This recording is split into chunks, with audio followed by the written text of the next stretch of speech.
I think one thing to remember here, and one thing a lot of people actually fail to talk about, momentum-driven movements aren't amazing for building muscle.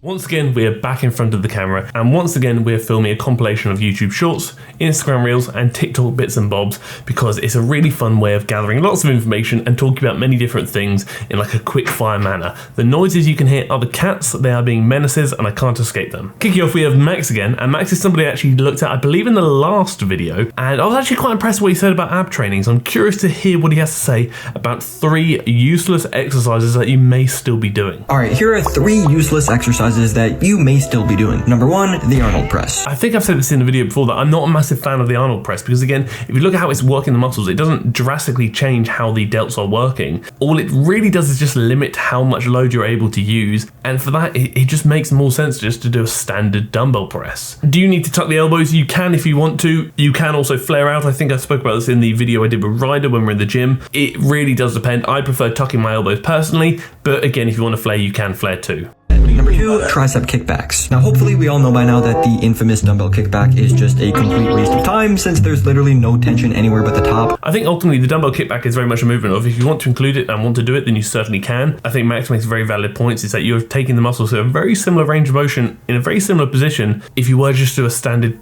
tricep push down on the cable machine. The only difference is the muscles are going to be under more tension throughout a greater range of motion. For number 3, we have the dumbbell hex press. Now when it comes to training the chest, you always want to stretch the muscle fibers at the bottom by bringing your arms apart, which is something you just can't do holding the dumbbells together. Yeah, again, very valid. I think the dumbbell hex press is not personally a movement I would ever recommend. I think realistically, a lot of people used to kind of do these like heavy press together movements because they thought it was going to work your inner chest. That's not a thing. It's not going to work your inner chest. Ultimately, if you're doing a dumbbell press, you just want to do a standard dumbbell press where you are fully lengthening the pecs. Doing movements like this, I think ultimately is just going to reduce stability, reduce how much load you're using, and also potentially limit how effectively you are training the muscles you're looking to train. Very valid. I think it's a really good video from Max. The only thing I would say is I don't like the idea of saying 3 useless exercises, because regardless of whether I agree or disagree with the movement, every movement has a time and a place, and every movement has a purpose, and that purpose can simply be enjoyment. If you enjoy a movement and enjoy doing something, then ultimately, who am I to say it's useless, you know? So we've got So He Fit. Let's remember that health does not look one specific way. For one person, eating the ice cream might be the right choice, especially if they're working on overcoming food fears. For another person, saying no to the ice cream for now and instead taking some deep breaths might be the right choice, especially if they always turn to food as their sole coping mechanism. Again, a really good video actually, because essentially it is very true,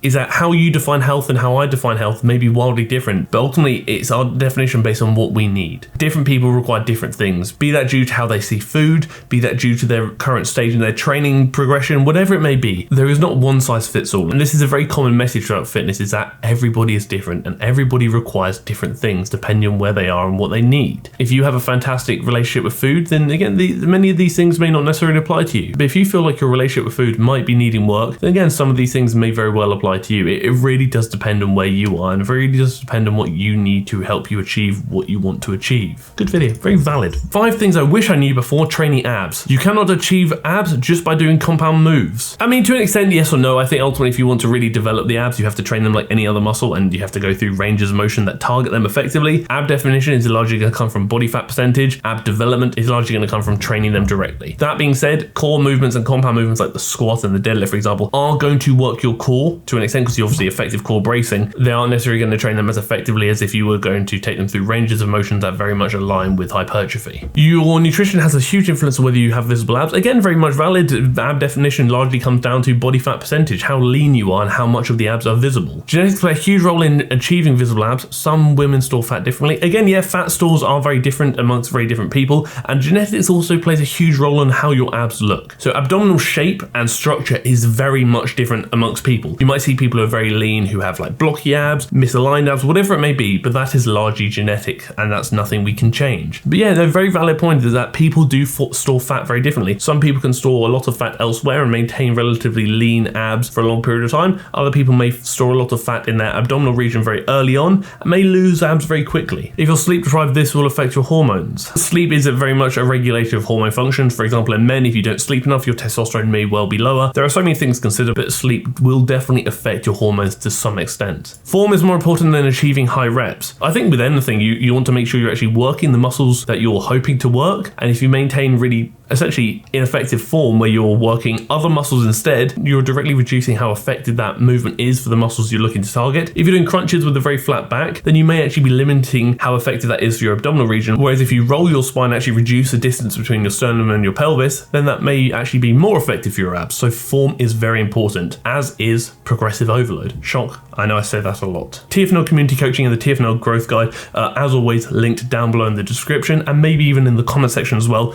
if you fancy clicking on, jumping on for a week free trial of the community coaching, or maybe even just checking out the guide. Go on, Liana, what's occurring? 4 exercises for glute growth. I'm a big fan of Liana, so I'm very much looking forward to this, even though I've already seen it. RDL, slight knee bend for more glute bias. Absolutely. Essentially, the RDL is a really great movement at working the glutes in their lengthened position. With that additional knee bend, that can actually encourage you to drive your hips further back and allow them to travel further back, which is then going to lengthen the glutes to a greater degree, thus making it more glute bias. So yeah, I back it. Again, don't be wary of wearing straps. I think ultimately your grip is going to give out before your glutes do in this movement. And also don't worry about going too low. As soon as the hips can no longer travel back, so even before then, emphasis is going away from your glutes and more towards your lower back, which is probably not what you want to achieve. The CAS glute bridge, less ROM than a regular hip thrust. Yeah, the CAS glute bridge again is a fine movement. I think ultimately the glute bridge, the hip thrust, and the CAS hip thrust or CAS glute bridge, whatever you want to call it, are all very valid movements. I think it very much depends on your preferences. I think they all have a time and a place and they're all pretty good. The glute bridge or the hip thrust is a shortened position dominant movement, which means the majority of the tension is in this top portion when the glutes are at their shortest.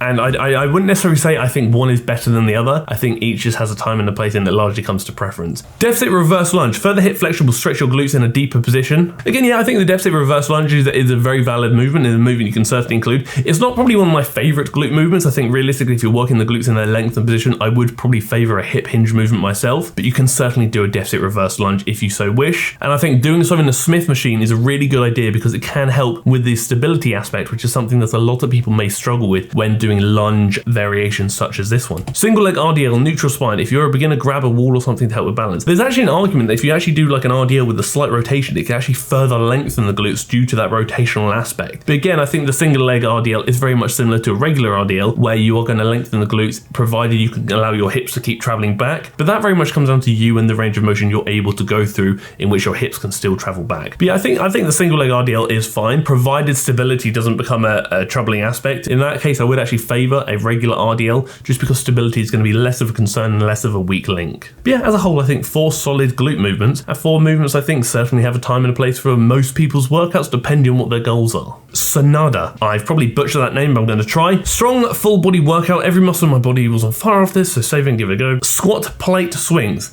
I think one thing to remember here, and one thing a lot of people actually fail to talk about, momentum driven movements aren't amazing for building muscle because the muscles aren't necessarily moving that weight very effectively. Momentum is helping to carry that weight, thus reducing how much the muscles have to work in that situation or that scenario. Plank with arm reach. Again, this is actually a movement I incorporate myself, not necessarily weighted because sometimes it's actually quite hard to get weight onto the back. But yeah, this is definitely a movement I incorporate myself. One of the big things you want to focus on here is minimizing that rotational aspect, but it's a really good movement to include when you're looking at core stability and other bits and bobs like that. RDLs with rotor squat clean. Interesting. So again, combo movements aren't my favorite. I think ultimately combo movements in a lot of cases actually reduce how effective certain movements are. For example, like the squat itself is a great movement, the RDL is a great movement. Combining them together may actually negatively impact how great the squat is for what you're trying to target and the RDL is for what you're trying to target. But again, that's very much from the concept of hypertrophy and building muscle. For conditioning and fitness and other things like that, maybe more of a time and a place, absolutely. Lateral lunge to overhead reverse lunge. Again, it's a very similar thing here, in which case combo movements, sure they're going to be very hard and sure they're probably going to expend more calories than if you were doing a single handle movement, because again, more moving parts, but what are you trying to achieve? If you're trying to look at like really optimizing, for lack of a better term, the building of muscle, then probably better to separate these movements to themselves. If you're trying to look at like conditioning, fitness, and caloric expenditure, then maybe these actually have more of a time and a place. So again, there's not one size fits all with training, as I mentioned earlier. It very much comes down to you, your goals, and what you're trying to achieve. I haven't looked at Sonada for a long time, but I remember seeing she was very hardworking and was doing some bloody crazy stuff, which is obviously very much aligning with what she's doing here. So she's obviously absolutely smashing it. It just very much depends on what you're trying to achieve. But now we're going to crack on with comment question of the week. Given all of the mental health stuff you talk about, what advice do you have for finding a therapist that is a good fit? Ultimately, it really comes down to trial and error. It's about finding a therapist that obviously specializes in what you think you may need them to specialize in. In reality, it really does come down to trial and error, because you don't really know how good a fit somebody is until you meet them. And oftentimes I've encountered or met therapists and be like, on paper you seem really good, but having met you, we don't necessarily click. Versus flip around, I've met people that I wasn't really sure about at first, gave them a go, and I've met them and be like, I think you seem like a decent one, let's give it a crack. But it really is down to trial and error. Are they aligning what you need them to align with? Do you have a good personality click? And do you feel like they are able to help you? Which is a question only you can answer. That's a great question. I'm glad you asked that. That is it. That is the video. Thank you for tolerating me. Thank you for tolerating my hopefully less orange skin today. And thank you for tolerating the video.